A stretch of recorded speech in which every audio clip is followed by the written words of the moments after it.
بسم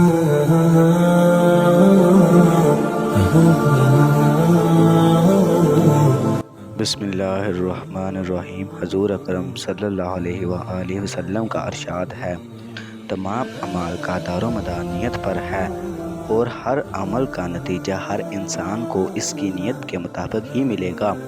بس جس کی ہجرت ترک وطن دولت دنیا حاصل کرنے کے لیے ہو یا کسی عورت سے شادی کی غرض ہو، بس اس کی ہجرت ان ہی چیزوں کے لیے ہوگی جن کے حاصل کرنے کی نیت سے اس نے ہجرت کی ہے۔ صحیح بخاری حدیث نمبر 1۔